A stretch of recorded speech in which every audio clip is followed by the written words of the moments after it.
Everyone, welcome to Jharkhand live, Jharkhand number 1 YouTube study channel. दोस्तों, आज है 16 जुलाई और हम लोग यहाँ पर आज झारखंड के महत्वपूर्ण करंट अफेयर के क्वेश्चंस देखने वाले हैं।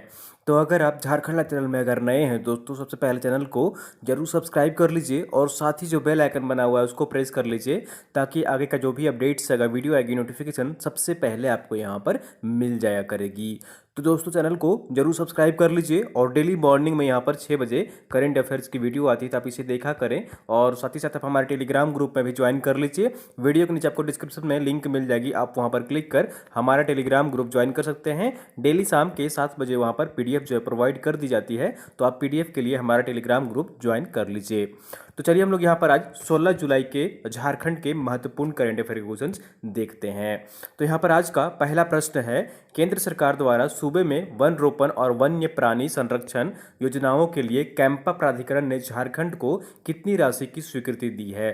तो इसका सही आंसर जो होगा यहाँ पर ऑप्शन नंबर सी इज बिल्कुल सही आंसर हो जाएगा। 376 करोड़ रुपए की राशि की स्वीकृति दी है कैंपा प्राधिकरण ने झारखंड राज्य को। तो ऑप्शन नंबर सी इज बिल्कुल सही आंसर हो जाएगा। 376 करोड़ रुपए केंद्र सरकार द्वारा सूबे में वन रोपण और वन्य प्राणी संरक्षण योजनाओं के लिए कैंपा प्राधिकरण द्वारा राशि की मंजूरी दी गई है। चलिए यहाँ पर पूरे डिटेल्स में देख लेते हैं। तो जैसा कि आप यहाँ पर देख पा रहे हैं, सूबे में वन रोपण और वन्य प्राणी संरक्षण की योजनाओं को रफ्तार देने के लिए केंद्र सरकार के अंतर्गत कैंपा प्राधिकरण ने झारखंड के लिए 376 करोड़ रुपए की मंजूरी दी है। इस राशि के उपयोग से वन, पर्यावरण एवं जलवायु परिवर्तन विभाग हरियाली से जुड़ी योजनाओं की गति प्रदान कर सकेगा। पहले चरण में 200 करोड़ रुपए खर्च किए जाएंगे एवं दूसरे चरण में शेष राशि 176 करोड़ रुपए खर्च किए जाएंगे। इस राशि का खर्च राज्य सरकार पहले अपने खजाने से करेगी, फिर केंद्र सरकार उपलब्ध कराएगी। तो ऑप्शन नंबर सी इज बिल्कुल सही आंसर हो जाएगा। कैंपा प्राधिकरण ने 376 करोड़ रुपए की राशि की मंजूरी दी है झारखंड राज्य सरकार को। चलिए अगले प्रश्न की ओर चलते हैं और अगला प्रश्न है यहाँ पर, झारखंड राज्य में पहली बार दृष्टिबाधित उपायुक्त कौन नियुक्त किए गए हैं? ठीक है, दृष्टिबाधित उपायुक्त पहली बार राज्य में कौन नियुक्त किए गए हैं? तो इसका सही आंसर जो होगा यहाँ पर ऑप्शन नंबर बी इज बिल्कुल सही आंसर हो जाएगा। ये है राजेश सिंह। कौन है? राजेश सिंह है, जो कि राज्य में पहली बार यहाँ पर दृष्टिबाधित उपायुक्त नियुक्त किए गए हैं। तो ऑप्शन नंबर बी इज बिल्कुल सही आंसर रहेगा। चलिए यहाँ पर पूरे डिटेल्स में देख लेते हैं कि ये जो है यहाँ पर किस जिले के उपायुक्त नियुक्त किए गए हैं। तो जैसा कि आप यहाँ पर देख पा रहे हैं, झारखंड में पहली बार दृष्टिबाधित उपायुक्त राजेश सिंह नियुक्त किए गए हैं। ये बोकारो जिले के नए उपायुक्त नियुक्त किए गए हैं।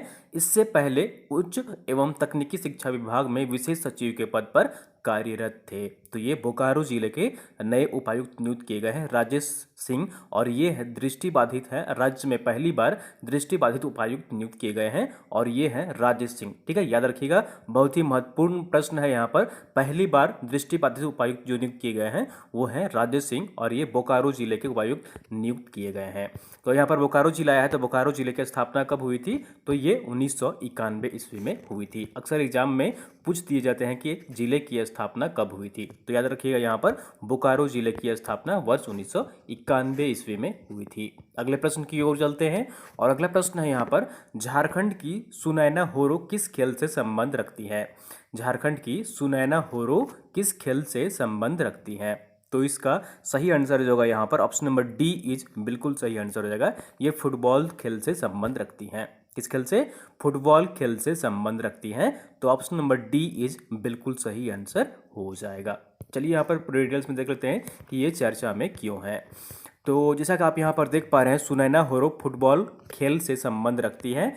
सुनैना ने वर्ष 2011 में छत्तीसगढ़ में आयोजित 19वीं सीनियर नेशनल महिला फुटबॉल चैंपियनशिप में राज्य टीम का प्रतिनिधित्व की थी। ठीक है, उसके बाद वर्ष 2015 में राजस्थान के गंगानगर में आयोजित 37वीं नेशनल महिला फुटबॉल चैंपियनशिप में झारखंड महिला फुटबॉल टीम का प्रतिनिधित्व की थी, और उसके बाद वर्ष 2018 में कटक उड़ीसा में संपन्न हुए सीनियर नेशनल महिला फुटबॉल चैंपियनशिप में झारखंड टीम का मेंबर रही थी, प्रतिनिधित्व की थी।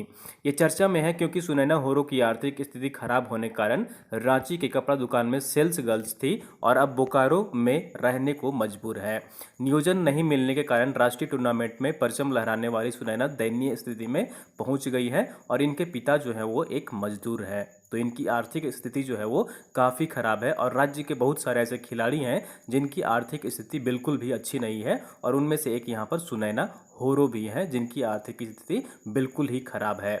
तो आपने अक्सर यहाँ पर न्यूज़ में और अक्सर अखबारों में आप पढ़ते रहते होंगे कि झारखंड राज्य के जो खिलाड़ी हैं उनकी स्थिति अच्छी नहीं है, वो किसी तरह से अपना जीवन यापन कर रहे हैं, कोई मजदूरी कर रहे हैं, कोई खेती बाड़ी कर अपना जीवन यापन कर रहे हैं, तो कोई छोटे मोटे धंधे छोटे मोटे काम करके अपना जीवन यापन कर रहे हैं। इसलिए राज्य में खेल नीति भी यहाँ पर जो है वो राज्य सरकार बनाने की घोषणा की है और उस पर यहाँ पर जो है वो कार्य चल रहा है। तो ये आगे आने वाले दिनों में खेल नीति भी राज्य में लागू होगा और उससे खिलाड़ियों को काफ़ी लाभ मिलेगा। तो ये खिलाड़ियों की हाल है राज्य में। चलिए अगले प्रश्न की ओर चलते हैं और अगला प्रश्न है यहाँ पर, झारखंड राज्य परिवहन विभाग नगर विमानन ने किराए पर चार्टर प्लेन के लिए किस कंपनी के साथ करार किया है? ठीक है, झारखंड राज्य परिवहन विभाग नगर विमानन ने किराए पर चार्टर प्लेन के लिए किस कंपनी के साथ करार किया है? तो इसका सही आंसर जो होगा यहाँ पर ऑप्शन नंबर सी इज बिल्कुल सही आंसर हो जाएगा। इस कंपनी का नाम है L1I। ठीक है, इस कंपनी का नाम क्या है? L1I है और इसके साथ यहाँ पर झारखंड राज्य परिवहन विभाग ने चार्टर प्लेन के लिए करार किया है। तो ऑप्शन नंबर सी इज बिल्कुल सही आंसर हो जाएगा। चलिए यहाँ पर पूरी डिटेल्स में देख लेते हैं कि ये चार्टर प्लेन का यहाँ पर क्यों करार किया गया है।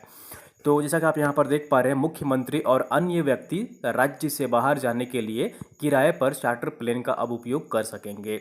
राज्य के परिवहन विभाग ने किराए पर चार्टर प्लेन के लिए अलग अलग तरह के विमान के लिए L1I कंपनी के साथ करार किया है। ठीक है, L1 कंपनी के साथ करार किया है।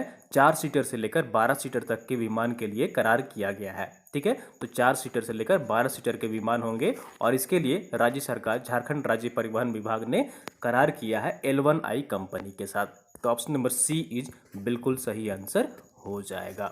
चलिए अगले प्रश्न की ओर चलते हैं और अगला प्रश्न है यहाँ पर, झारखंड राज्य सरकार निम्नलिखित में से किस वनोपज पर शुल्क नहीं वसूलने का फैसला किया है? ठीक है, किस वनोपज पर, किस वन के उत्पादन पर शुल्क नहीं वसूलने का फैसला किया है?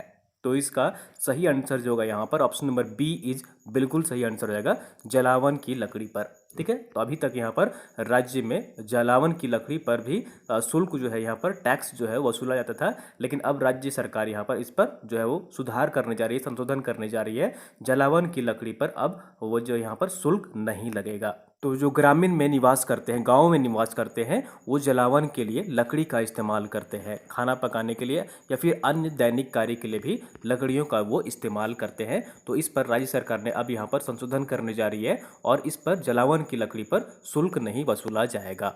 चलिए यहाँ पर पूरी डिटेल्स में देख लेते हैं। तो जैसा कि आप यहाँ पर देख पा रहे हैं, वन एवं पर्यावरण विभाग दोबारा जलावन की लकड़ी पर शुल्क नहीं वसूलने का फैसला किया है। यह जानकारी वन एवं पर्यावरण विभाग के प्रधान सचिव AP सिंह ने दी है। ग्रामीणों द्वारा जलावन अथवा अन्य निजी कार्यों के उपयोग की जाने वाली लकड़ी पर शुल्क को लेकर सरकार द्वारा जून में अधिसूचित की गई झारखंड वनोपज नियमावली 2020 में जल्द ही संशोधन करेगी। हाल ही में यहाँ पर जो है झारखंड वनोपज नियमावली 2020 में संशोधन की गई थी और फिर से यहाँ पर संशोधन की जाएगी और इसमें जलावन की जो लकड़ी होगी उस पर शुल्क वसूला नहीं जाएगा। चलिए अगले प्रश्न की ओर चलते हैं और अगला प्रश्न है यहाँ पर, झारखंड के खेल प्रशिक्षकों को पहली बार किस यूनिवर्सिटी द्वारा ऑनलाइन निःशुल्क कोर्स कराया जाएगा? ठीक है, झारखंड के खेल प्रशिक्षकों को पहली बार किस यूनिवर्सिटी द्वारा ऑनलाइन निःशुल्क कोर्स कराया जाएगा?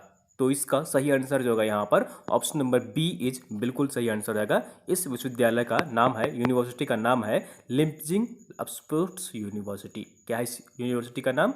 लिप्जिंग स्पोर्ट्स यूनिवर्सिटी। तो ऑप्शन नंबर बी इज बिल्कुल सही आंसर हो जाएगा। इस यूनिवर्सिटी के द्वारा झारखंड के खेल प्रशिक्षकों को पहली बार यहाँ पर ऑनलाइन निःशुल्क कोर्स कराया जाएगा। चलिए यहाँ पर पूरी डिटेल्स में देख लेते हैं। तो जैसा कि आप यहाँ पर देख पा रहे हैं, झारखंड के शारीरिक शिक्षा फिजिकल एजुकेशन के जो शिक्षक हैं उनको जर्मनी स्थित लिप्जिंग खेल विश्वविद्यालय द्वारा पहली बार निःशुल्क ऑनलाइन कोर्स करवाया जाएगा। यह कोर्स सितंबर से लेकर जनवरी के मध्य तक 4 मॉड्यूल, ठीक है, अंग्रेजी, फ्रेंच, अरबी और स्पेनिश में कोर्स कराया जाएगा। सभी भाषाओं में 20-20 प्रतिभागी यहाँ पर 2020 जो है यहाँ पर लगभग 20-20 प्रतिभागी सभी जो है यहाँ पर भाषाओं में चयनित किए जाएंगे। ठीक है, तो यहाँ पर ऑप्शन नंबर बी इज बिल्कुल सही आंसर हो जाएगा। लिपजिंग स्पोर्ट्स यूनिवर्सिटी द्वारा यहाँ पर राज्य के खेल प्रशिक्षकों को यहाँ पर ऑनलाइन कोर्स कराया जाएगा, वो भी मुफ्त में। चलिए अगले प्रश्न की ओर चलते हैं और अगला प्रश्न यहाँ पर है, आंसर ऑफ द डे है। कल जो आपसे प्रश्न पूछा गया था, भारत सरकार के जनगणना कार्य निदेशालय के नए आंकड़ों के अनुसार झारखंड राज्य कितने गांव अब शहर बन गए हैं? झारखंड राज्य के कितने गांव अब शहर बन गए हैं या शहर की श्रेणी में शामिल हो गए हैं? तो आप लोगों ने मैक्सिमम लोग इसका सही आंसर कमेंट किए थे और इसका सही आंसर जो होगा यहाँ पर ऑप्शन नंबर बी इज बिल्कुल सही आंसर हो जाएगा। 109 गांव। कितने गांव? 109 गांव हैं जो कि अब गांव से शहर की श्रेणी में शामिल हो गए हैं। चलिए यहाँ पर डिटेल्स में देख लेते हैं। तो जैसा कि आप यहाँ पर देख पा रहे हैं, झारखंड सरकार के रिकॉर्ड में दर्ज 109 गांव शहर हो गए हैं। भारत सरकार के जनगणना कार्य निदेशालय ने तय मानकों के आधार पर इनकी पहचान की है। वर्ष 2011 की जनगणना में इन्हें गांव की जगह शहर घोषित किया जाएगा। ठीक है, तो यहाँ पर देख लीजिए शहरों की पहचान का पैमाना क्या है। ठीक है, कैसे हम लोग निर्धारित करेंगे कोई अब गांव जो है वो शहर बन गया हो? तो 5,000 से यहाँ पर अधिक आबादी हो। ठीक है, पुरुष कार्यबल का कम से कम 75% गैर कृषि कार्यों में लगा हो। ठीक है, अब वहाँ के लोग कृषि नहीं करते हो 75% के लोग। जनसंख्या का घनत्व प्रति वर्ग किलोमीटर कितना हो? 400 से अधिक होना चाहिए। तो वो अब यहाँ पर गाँव से शहर में इसे शामिल कर लिया जाएगा। तो यहाँ पर झारखंड राज्य के कुल 109 गांव ऐसे हैं जिनको अब शहर में शामिल शहर की श्रेणी में शामिल कर लिया जाएगा जब अगली बार जनगणना होगा। ठीक है, क्वेश्चन ऑफ द डे है यहाँ पर आज का प्रश्न है और यहाँ पर देख लीजिए, झारखंड के बाजार में पहली बार महुआ से बने केक बाजार में उपलब्ध होंगे। महुआ का वैज्ञानिक नाम क्या है? ठीक है, तो आपको कमेंट करके बताना है कि महुआ का वैज्ञानिक नाम क्या है। 4 ऑप्शन है आपके यहाँ पर, मधुका लॉन्गिफोलिया, माइलोगोफोलिया, इनमें से कोई नहीं। तो आपको कमेंट करके बताना है कि इन 4 ऑप्शन में से कौन सा सही आंसर होगा। कमेंट बॉक्स में आप कमेंट करने की कोशिश करिएगा इसका सही आंसर। ठीक है, तो ये थी दोस्तों यहाँ पर आज की झारखंड की महत्वपूर्ण करंट अफेयर क्वेश्चंस। उम्मीद करता हूँ आपको वीडियो पसंद आई होगी। जरूर लाइक करिए, चैनल को सब्सक्राइब नहीं किए सब्सक्राइब कर लीजिए और वीडियो को आप लोग अपने दोस्तों के साथ शेयर करिए ताकि अन्य लोग भी यहाँ पर जुड़ सके और सारी जानकारी पा सके, यहाँ पर झारखंड के महत्वपूर्ण करंट अफेयर क्वेश्चंस देख सके। और आप सभी को जैसा पता है कि यहाँ पर हमारा हर सैटरडे को जेपीएससी पीटी का यहाँ पर लाइव टेस्ट का आयोजन किया जाएगा। इसके लिए मात्र यहाँ पर जो आपको 20 रुपये भुगतान करने होंगे। पेपर 1 और पेपर 2 दोनों ही यहाँ पर जो है वो ऑनलाइन लाइव टेस्ट में शामिल होंगे। और जैसे सीरियल के लिए यहाँ पर संडे को ऑनलाइन लाइव टेस्ट का आयोजन किया जाएगा। इसके लिए मात्र आपको 10 रुपये भुगतान करने होंगे। ये नंबर है, इस पर भुगतान कर आप यहाँ पर गूगल पे, फोन पे, पेटीएम के माध्यम से भुगतान कर जुड़ सकते हैं।